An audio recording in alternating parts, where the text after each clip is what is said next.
Baik, bismillahirrahmanirrahim. Assalamualaikum warahmatullahi wabarakatuh. Perkenalkan, nama saya Andi Baktiaryadi Kusuma Bangsa, asal dari jurusan Psikologi Pendidikan dan Bimbingan, Fakultas Ilmu Pendidikan, Universitas Negeri Makassar, kelas A, angkatan 2018. Jadi, pada kesempatan kali ini saya akan membuat sebuah video pembelajaran mengenai tentang BK ABK dari ringkasan 8 kelompok sebagai tugas ujian tengah semester dari program mata kuliah bimbingan konseling anak berkebutuhan khusus. Jadi disimak videonya sampai akhir. Semoga ada yang bisa diambil dari video pembelajaran yang saya buat. Sebelumnya mohon maaf jikalau dalam videonya itu banyak suara-suara bising yang mengganggu karena situasi rumah saat ini tidak kondusif. Jadi mungkin itu disimak videonya. Oke, bismillahirrahmanirrahim. Yang pertama itu saya akan menjelaskan bagaimana hakikat dan konsep bimbingan dan konseling anak berkebutuhan khusus. Jadi pengertian dari bimbingan anak berkebutuhan khusus itu ialah program bimbingan dan konseling bagi anak berkebutuhan khusus adalah suatu kegiatan pelayanan bantuan kepada anak yang berkebutuhan khusus di sekolah oleh guru BK atau konselor secara terencana, terorganisir, dan terkoordinasi yang dilaksanakan pada periode tertentu, teratur, dan berkesinambungan atau berkelanjutan. Selanjutnya, tujuan dari BK ABK itu sendiri. Jadi ada dua tujuan dari BK ABK itu sendiri, yakni tujuan umum dan tujuan khusus. Jadi tujuan umumnya itu ialah untuk membantu anak berkebutuhan khusus dalam mengembangkan diri dan menyesuaikan dirinya secara optimal sesuai dengan hambatan, gangguan, atau kelainannya. Yang selanjutnya itu tujuan khususnya ialah untuk membantu agar siswa dapat mencapai tujuan-tujuan perkembangan yang meliputi aspek pribadi, sosial, belajar, dan karirnya. Selanjutnya, fungsi dari BK-ABK. Jadi, fungsi yang pertama itu ialah fungsi pencegahan. Fungsi pencegahan di mana anak ini ditangani tidak berada pada fase yang parah. Biasanya fungsi ini dilakukan khusus untuk anak ABK dalam kategori tunalaras, keterlambatan belajar, anak berkemampuan khusus, dan anak hiperaktif. Dan yang kedua itu fungsi pemahaman. Fungsi kedua ini adalah semacam bentuk kesepakatan antara konselor dengan konseli bahwa seperti apakah keadaan konseli yang sedang ditangani. Konselor menyampaikan hasil analisa seperti yang telah dilakukan di atas dan konseli mengetahui seperti apa keadaan dari ABK itu sendiri. Nah, selanjutnya itu ialah materi tentang jenis-jenis anak berkebutuhan khusus. Jenis-jenis anak berkebutuhan khusus. Anak berkebutuhan khusus adalah anak yang secara signifikan mengalami kelainan atau penyimpangan fisik, mental, intelektual, sosial, dan emosional dalam proses pertumbuhan atau perkembangannya dibandingkan anak-anak lain seusianya, sehingga mereka memerlukan pelayanan pendidikan khusus. Adapun jenis-jenis anak berkebutuhan khusus, yakni yang pertama itu tunanetra, yang dimana mengalami gangguan penglihatan. Yang kedua itu tunarungu. Tunarungu ini anak yang mengalami gangguan pada pendengaran. Yang ketiga tunalara, anak yang memiliki gangguan emosi dan perilakunya. Yang selanjutnya itu tunadaksa. Tunadaksa itu ialah anak yang memiliki gangguan atau kelainan pada anggota tubuh. Yang selanjutnya itu ialah klarifikasi dari jenis-jenis anak berkebutuhan khusus. Yang pertama itu berdasarkan gangguan sosial dan emosionalnya.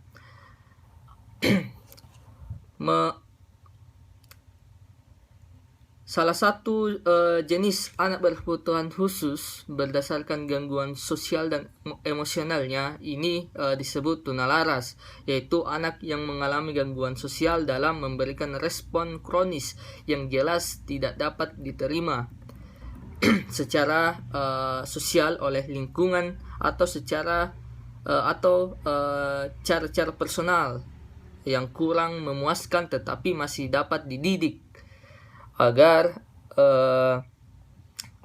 perilakunya itu diterima oleh kelompok sosial. Selanjutnya itu berdasarkan gangguan perilaku. Jadi ada 6 gangguan dari perilaku, yakni perilaku agresif, perilaku antisosial, kecemasan atau menarik diri, gangguan pemusatan perhatian, gangguan gerak, dan terakhir itu perilaku psikomotorik. Berdasarkan gangguan fisik, tunanetra tidak berfungsinya pada fungsi mata secara optimal, sehingga menghambat pola interaksi sosial maupun aktivitas sehari-hari. Tunarungu, yakni mereka yang pendengarannya tidak berfungsi sebagaimana mestinya seperti umumnya. Tunadaksa, seseorang yang menderita cacat akibat poliomielitis akibat kecelakaan atau keturunannya, atau memang sejak lahir memang orang ini sudah cacat. Selanjutnya itu berdasarkan gangguan komunikasi, yakni ada autis dan tunawicara. Mengapa autis? Karena autis itu merupakan gangguan perkembangan yang terjadi pada anak yang mengalami kondisi menutup diri. Gangguan ini mengakibatkan anak mengalami keterbatasan dari segi komunikasi, interaksi sosial, dan perilaku. Dan mengapa juga tunawicara? Karena tunawicara adalah hambatan dalam berkomunikasi verbal yang efektif sedemikian rupa sehingga pemahaman akan bahasa yang diungkapkan itu berkurang. Selanjutnya itu berkembang berdasarkan atas gangguan intelektual. Jadi anak yang mengalami hambatan pada satu atau lebih proses-proses psikologi dasar yang mencakup pengertian atau penggunaan bahasa baik lisan maupun tulisan, di mana hambatannya dapat berupa tidak mampu mendengar, berpikir, berbicara, membaca, menulis, mengeja, berhitung, termasuk kondisi seperti gangguan persepsi dan kerusakan otak. Penyebab dari anak berkebutuhan khusus. Prenatal, terjadinya kelainan anak semasa dalam kandungan atau sebelum kelahirannya itu. Kejadian tersebut itu disebabkan oleh faktor internal, yaitu faktor genetik atau keturunan, dan faktor eksternal yang mampu berupa ibu yang mengalami pendarahan waktu hamil. Dan yang selanjutnya itu prenatal. Sering disebut juga natal waktu terjadinya kelainan pada saat proses kelahiran dan menjelang serta sesaat setelah proses kelahiran secara natal, pasca natal. Terjadinya kelainan setelah anak dilahirkan sampai dengan sebelum usia perkembangan selesai, kurang lebih 18 tahun ini dapat terjadi karena kecelakaan, keracunan, menderita penyakit, dan lain sebagainya. Selanjutnya itu materi tentang permasalahan yang dialami oleh anak berkebutuhan khusus. Yang bagian A itu permasalahan yang dialami anak berkebutuhan khusus. Berikut saya akan menjelaskan beberapa permasalahan anak berkebutuhan khusus secara umum, yaitu yang pertama pendidikan atau akademiknya, yang kedua itu sosial pribadi, yang ketiga itu dalam karir. Nah, kebutuhan anak berkebutuhan khusus. Adapun kebutuhan yang harus terpenuhinya itu ialah satu, kebutuhan psikologis, yakni seperti contohnya itu lapar, haus, dan lain sebagainya. Yang kedua itu kebutuhan keamanan, yang dimana mencakup dalam kebutuhan keamanan itu ialah merasa aman dan jauh dari bahaya. Yang ketiga itu rasa memiliki dan cinta. Artinya di sini ialah berfiliasi dengan orang lain, dapat diterima dan dapat dimiliki. Yang keempat itu ialah kebutuhan untuk dihargai. Untuk mencapai kompeten dan mendapatkan persetujuan dan pengakuan dari orang lain. Yang kelima itu kebutuhan estetika, seperti contoh simetri, keteraturan, dan keindahan. Yang selanjutnya itu ialah kebutuhan aktualisasi diri, yang dimana untuk menemukan pementuhan diri dan menyadari potensi dirinya. Materi selanjutnya itu ialah BK untuk anak berkebutuhan khusus, ADHD, autis, retardasi mental maksudnya, talented, dan gifted. Yang pertama itu ADHD. Ditinjau secara psikologis, hiperaktif adalah gangguan tingkah laku yang tidak normal yang disebabkan disfungsi neurologia dengan gejala utama tidak mampu memutuskan perhatian. Begitu pula anak hiperaktif adalah anak yang mengalami gangguan pemusatan perhatian. Gangguan pemusatan perhatian sering disebut ADHD atau Attention Deficit Hyperactive Disorder. Gangguan ini ditandai dengan ketidakmampuan untuk anak memusatkan perhatiannya pada sesuatu yang dihadapi, sehingga rentan perhatiannya sangat singkat waktunya dibandingkan dengan anak yang seusianya.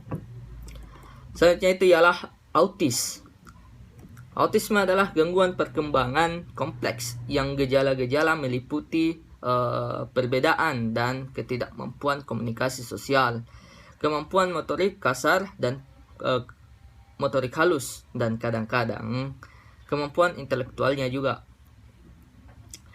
Autisme mempengaruhi pengelolaan informasi di otak dapat dengan mengubah cara sel saraf dan sinapsis.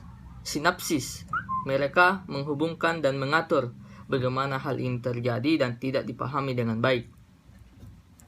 Yang selanjutnya itu ialah retardasi mental. Menurut Semirun berpendapat bahwa retardasi mental adalah tingkat fungsi intelektual yang secara signifikan berada di bawah rata-rata sebagaimana diukur oleh tes intelijensi yang dilaksanakan secara individual. Selanjutnya itu ialah talented and gifted. Talented and gifted adalah kemampuan yang tidak mengacu pada batasan intelijensi di atas IQ 130.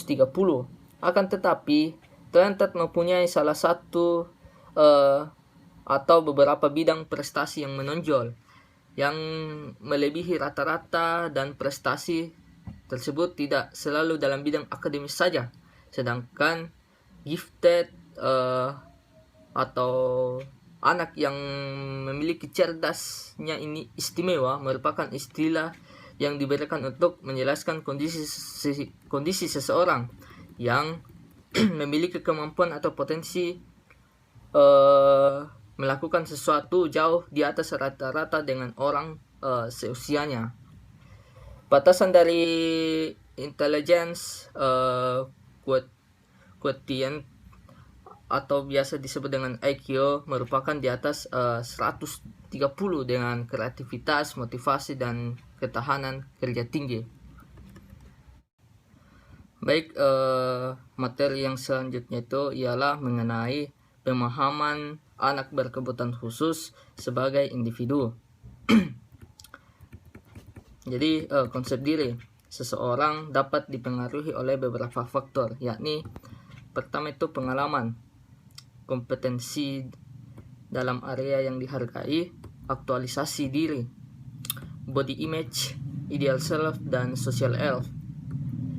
Konsep diri bagi anak yang berkebutuhan khusus. Pada anak yang berkebutuhan khusus, dengan begitu banyaknya keterbatasan baik secara fisik maupun mental, tentu menjadi dua hal yang tidak mudah dalam membangun konsep diri yang positif bagi mereka. Dalam realita yang ada, banyak penolakan dan persepsi yang buruk terhadap apa yang diberikan oleh lingkungan terhadap anak berkebutuhan khusus itu sendiri. Pengalaman anak berkebutuhan khusus terkait sikap resistensi lingkungan terhadap mereka seperti hinaan, marginalisasi, serta penolakan-penolakan yang disadari atau tidak bagi pelakunya akan berdampak pada ketidakmampuan anak berkebutuhan khusus untuk menerima dirinya sendiri. Selanjutnya itu ialah intervensi pendidikan dalam membentuk konsep diri yang positif bagi anak berkebutuhan khusus. Dalam mendampingi anak berkebutuhan khusus, selain orang tua, peran pendidik pun sangat berkontribusi dalam membantu anak berkebutuhan khusus untuk mencapai kemandirian melalui pengembangan konsep diri mereka sendiri. Selain membekali pendidikan dan dalam pendampingan dalam proses pendidikan bagi mereka harus dilakukan dengan penuh empati. Pendidikan yang diberikan anak berkebutuhan khusus hendaknya lebih mengedepankan sikap empati para guru, di mana para guru memiliki kepedulian, rasa cinta, dan penerimaan terhadap kondisi mereka yang apa adanya. Selain dukungan emosional yang disediakan pendidik dalam mendampingi anak berkebutuhan khusus, dukungan secara material pun juga tidak kalah penting. Dukungan secara material dapat berupa penyediaan sarana dan prasarana yang mendukung mereka untuk mencapai kompetensi yang secara lebih baik lagi. Materi selanjutnya itu ialah program sekolah inklusi. Jadi, sekolah inklusi ialah salah satu kebijakan pendidikan yang dikeluarkan pemerintah melalui Kementerian Pendidikan Nasional Republik Indonesia dalam Peraturan Menteri Nomor 70 Tahun 2009 adalah pendidikan inklusif. Pendidikan inklusif yaitu pendidikan bagi peserta didik yang memiliki kelainan dan memiliki potensi kecerdasan atau bakat yang istimewa. Pendidikan inklusif adalah salah satu program dari kebijakan pemerintah untuk memberikan pelayanan bagi anak yang berkebutuhan khusus untuk menempuh pendidikan reguler seperti anak-anak normal lainnya. Tujuan dari pendidikan inklusif itu ialah untuk memberikan kesempatan yang seluas-luasnya kepada semua anak, termasuk anak berkebutuhan khusus ini, untuk mendapatkan pendidikan yang layak sesuai dengan kebutuhannya. Yang selanjutnya itu ialah untuk membantu bagaimana meningkatkan suatu pendidikan dasar dan menengah dengan menekan angka tinggal kelas dan putus kelas. Selanjutnya itu untuk menciptakan sistem pendidikan yang menghargai keanekaragaman, tidak diskriminatif, dan ramah terhadap pembelajaran. Manfaat dari program inklusif itu sendiri ialah anak non-ABK menjadi semakin toleransi pada orang lain setelah memahami kebutuhan individu teman anak berkebutuhan khususnya.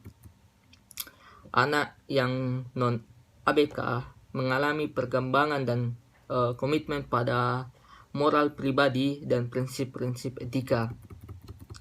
Dan yang terakhir itu, anak yang non-ABK yang tidak menolak ABK mengatakan bahwa mereka merasa bahagia bersahabat dengan anak berkebutuhan khusus. Selanjutnya itu ialah kendala implementasi pendidikan inklusif. Ada beberapa kendala yang ditemukan dalam mengimplementasikan pendidikan inklusif itu sendiri, yakni misalnya minimnya sarana penunjang sistem pendidikan inklusif itu sendiri, terbatasnya pengetahuan dan keterampilan yang dimiliki oleh para guru sekolah inklusif menunjukkan betapa sistem pendidikan inklusif belum benar-benar dipersiapkan dengan baik. Apalagi sistem kurikulum pendidikan umum yang ada sekarang memang belum mengakomodasi keberadaan anak-anak yang memiliki perbedaan kemampuan ini, atau biasa disebut dengan difabel, sehingga sepertinya program pendidikan inklusif hanya terkesan pada program eksperimental saja, begitu. Materi selanjutnya itu ialah tentang teknik-teknik asesmen ABK. Konsep dasar asesmen ABK, asesmen itu merupakan suatu kegiatan awal dari seluruh proses pembelajaran.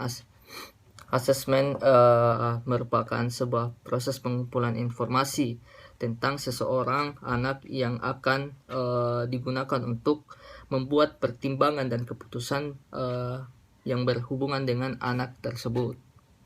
Jadi tujuan asesmen anak berkebutuhan khusus menurut Zainal Alimin, yakni itu untuk mengetahui kemampuan anak tersebut, untuk mengetahui hambatan belajar anak tersebut, untuk mengetahui pencapaian perkembangan anak tersebut, dan untuk mengetahui kebutuhan belajar anak tersebut.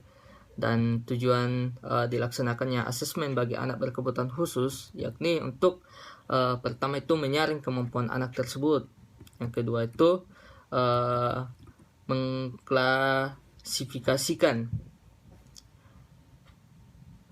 penempatan dan penentuan program, ketiga itu penentuan arah dan tujuan pendidikan, dan yang terakhir itu penentuan strategi lingkungan belajar dan evaluasi pembelajaran. Selanjutnya itu ialah hal yang perlu diperhatikan dalam asesmen anak berkebutuhan khusus, yakni pertama, menggunakan pengukuran dengan versi terbaru untuk setiap asesmen yang terstandar. Yang selanjutnya itu ialah menggunakan berbagai pengukuran, termasuk asesmen terstandar dan non terstandar, dan berbagai sumber data yang lainnya. Selanjutnya itu ialah menguji tingkatan kemampuan motorik, sensorik, kognisi, komunikasi, dan perilaku hambatan persepsi, memori, atensi, urutan, koordinasi motorik, dan perencanaan motorik, koordinasi motorik, perorganisasian ide, serta pemberian alasan. Yang selanjutnya itu ialah mengikuti prosedur pengukuran dan pengadministrasian, penskoran, serta pelaporan untuk pengukuran yang terstandar. Yang terakhir itu ialah mendiskusikan informasi yang sudah dikumpulkan yang mendeskripsikan kemampuan anak saat ini dalam hal akademik dan keterampilan fungsional, dan menginformasikan keputusan tentang identifikasi layanan yang diperlukan serta rencana pembelajaran. Nah, untuk langkah pelaksanaan asesmen anak berkebutuhan khusus, yang pertama itu ialah menentukan cakupan dan tahapan keterampilan yang akan diajarkan, memilih aktivitas evaluasi. Guru harus mempertimbangkan aktivitas yang akan dilakukan itu untuk evaluasi dan dalam rentang kompetensi waktu dan kompetensi khusus. Selanjutnya itu ialah pengorganisasian alat evaluasi. Selanjutnya itu pencatatan kinerja siswa. Dan yang selanjutnya itu ialah penentuan tujuan pembelajaran khusus untuk jangka pendek dan jangka panjang. Jadi materi yang terakhir itu ialah materi tentang model dan teknik anak berkebutuhan khusus. Jadi model layanan anak berkebutuhan khusus itu ialah yang pertama model sekrekrasi. Jadi model ini adalah model pendidikan yang dapat dikategorikan dalam sudah klasik begitu. Model ini mencoba memberikan layanan pendidikan secara khusus dan terpisah dari jenis anak normal maupun anak berkebutuhan khusus lainnya. Yang kedua itu ialah model kelas khusus. Model ini adalah model yang tidak berdiri sendiri layaknya sekolah luar biasa atau SLB, melainkan keberadaannya di sekolah umum atau reguler, dan keberadaan kelas khusus ini sifatnya tidak permanen, melainkan didasarkan atau tidak adanya anak yang memerlukan pendidikan khusus ini. Model sekolah yang ketiga itu ialah model sekolah dasar luar biasa atau biasa disebut dengan SDLB. Model ini adalah model yang diperuntukkan untuk menampung secara peserta didik berkebutuhan khusus usia sekolah dasar dari berbagai jenis dan tingkatan terkhusus yang dialaminya. Mereka belajar di kelas masing-masing sesuai kebutuhan khusus yang dialami, tetapi mereka dapat bersosialisasi dengan anak berkebutuhan khusus yang tidak sejenis dengannya di luar ruangan. Yang keempat itu ialah model guru kunjung. Model ini difungsikan untuk mereka yang membutuhkan pendidikan di daerah terpencil, daerah perairan, daerah kepulauan, atau tempat-tempat yang sulit dijangkau oleh layanan khusus yang telah ada. Yang selanjutnya itu ialah sekolah terpadu. Sekolah terpadu pada hakikatnya seperti sekolah normal pada umumnya, tetapi menerima anak berkebutuhan khusus untuk bisa belajar bersama di dalamnya. Mereka belajar bersama-sama tanpa dipisah oleh dinding-dinding kelas atau tidak dipisah dari kelas lain. Dalam belajar, mereka diajar oleh guru-guru pada umumnya, sedangkan materi yang memiliki sifat kekhususan diberikan guru pendamping yang telah ditunjuk. Yang terakhir itu pendidikan inklusi. Pendidikan inklusi berarti terbuka. Jadi pendidikan inklusi itu adalah pendidikan yang terbuka bagi siapa saja yang ingin belajar di dalamnya. Selanjutnya itu jenis-jenis model dan teknik anak berkebutuhan khusus. Mungkin bisa kita gunakan yakni satu. Yang pertama itu pendekatan individu. Terdapat istilah yang sangat familiar, tak kenal maka tak sayang. Kalimat sederhana yang sering diucapkan oleh orang-orang ketika baru pertama kali bertemu dan ingin membina hubungan yang lebih hangat dan harmonis, baik dalam jangka waktu yang singkat maupun dalam jangka waktu yang panjang. Pendekatan individu sangat diperlukan sebelum memulai aktivitas konseling pada konseli itu sendiri. Dimulai dari hal yang sederhana, konseli menggali informasi tentang konseli yang akan didampingi selama program berlangsung. Yang kedua itu ialah pendekatan tingkah laku. Jadi pendekatan model seperti ini digunakan sebagai fase pendekatan kedua dalam pelayanan konseling. Setelah mengetahui aspek dari klien, konselor dapat meneruskan aktivitasnya dengan berbagai aktivitas motorik, yang mana nantinya menghasilkan sebuah laporan melalui tingkah laku klien. Namun di lain hal, cara pendekatan semacam ini dapat dilakukan ketika pendekatan dengan cara individual gagal dilakukan atau hasilnya tidak maksimal. Dan yang terakhir itu ialah pendekatan realitas. Pendekatan ini adalah pendekatan secara singkat yang dilakukan oleh konselor kepada konseli. Pendekatan realitas ini didasarkan atas ide empiris individu atau kelompok yang memberikan tanggung jawab terhadap beban yang diberikan konselor terhadap konseli ABK itu sendiri, agar diketahui seberapa besar ukuran keberhasilan yang akan dicapai. Ini juga dapat untuk mengetahui perkembangan dan kemampuan anak, agar konselor dapat mengamati secara benar. Baik, mungkin cukup sekian dulu video kita pada saat ini. Jadi dari apa yang saya sampaikan tadi, semoga teman-teman bisa menontonnya sampai akhir. Jadi saya ucapkan terima kasih juga untuk teman-teman yang telah menonton video ini sampai akhir. Jadi saya tutup dengan sebuah pantun, ikan hiu makan tomat. Semoga ilmunya bermanfaat. Semoga apa yang didapatkan pada video ini bisa bermanfaat bagi teman-teman sekalian. Jadi mungkin cukup sekian dari video pembelajaran yang saya buat. Kurang dan lebihnya mohon dimaafkan. Billahi fisabilil haq fastabiqul khairat. Assalamualaikum warahmatullahi wabarakatuh.